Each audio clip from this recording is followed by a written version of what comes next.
5 আগস্টের পর থেকে আমরা অনেকেই দাবি উত্থাপন করেছিলাম যে জাতিসংঘের উদ্যোগে যে সহিংসতা হয়েছে, নজিরবিহীন রক্তপাত এবং মানবাধিকার, বহুমাত্রিক মানবাধিকার লঙ্ঘন হয়েছে, তার সম্পূর্ণ নিরপেক্ষ আন্তর্জাতিকভাবে গ্রহণযোগ্য অনুসন্ধান তদন্তের জন্য জাতিসংঘের অংশগ্রহণের আমরা দাবি তুলেছিলাম।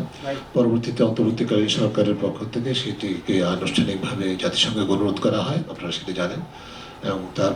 পরবর্তীতে তারা সম্প্রতি তাদের প্রতিবেদন প্রকাশ করেছে, জমা দিয়েছে এবং সেটি আলোচিত হয়েছে। আপনারা গণমাধ্যম কর্মী ভাই বোনেরা যারা আছেন, আপনারা ইতিমধ্যে বিভিন্নভাবে বিষয়টি কভার করেছেন, এখনো আলোচনা চলছে। কিন্তু আমরা হিউম্যান রাইটস ফোরাম বাংলাদেশের পক্ষ থেকে যেটা ভেবেছি যে এই বিষয়টিকে আমাদের ফোরামের দৃষ্টিভঙ্গি থেকে এগিয়ে নিয়ে যাওয়ার জন্য বিষয়টিকে যেন লাইভ চলমান রাখা যায় এবং এটি বাস্তবায়নের জন্য, এটা শুধুমাত্র একটা দলিলে যেন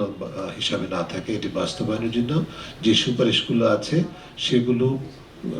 প্রেক্ষিতে সরকার কি করছে, অন্তর্বর্তীকালীন সরকার কি করছে, করা উচিত এবং রোড ম্যাপ, বিশেষ করে আমরা যেটা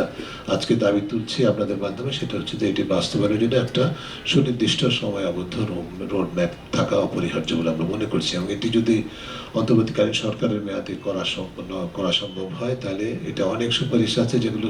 স্বল্প মেয়াদে বাস্তবায়নযোগ্য, অনেক আছে যেগুলো স্বল্প মধ্যম দীর্ঘ মেয়াদে করণীয়। কাজে এই শুরুটা এখন প্রয়োজন, অপরিহার্য, এবং এই রোড ম্যাপটা যদি এখন প্রণয়ন করা যায় তাহলে আমরা মনে করি সেটিকে পরবর্তীতে নির্বাচন পরবর্তীতে যে সরকার আসবে, যারা ক্ষমতায় থাকবেন, ক্ষমতার বাইরেও থাকবেন যারা অংশীজন, সকলে মিলে এই দাবিগুলো বা এই প্রস্তাবনাগুলো বাস্তবায়ন সম্ভব হবে। মূল বিষয়টা হচ্ছে যে বাংলাদেশে এই 5 আগস্ট পূর্ববর্তী যে সহিংসতা, যে মানবাধিকার লঙ্ঘনের বিশাল নজিরবিহীন ঘটনাগুলো ঘটেছে, সেগুলো যেন আর ভবিষ্যতে বাংলাদেশ না দেখে, সেই পরিবেশ সৃষ্টি করাটা আমাদের সকলের দায়িত্ব। সেই অবস্থান থেকে আমরা আজকের এই সংবাদ সম্মেলনের মাধ্যমে, আপনাদের মাধ্যমে এটি আমরা দাবিগুলো উত্থাপন করছি।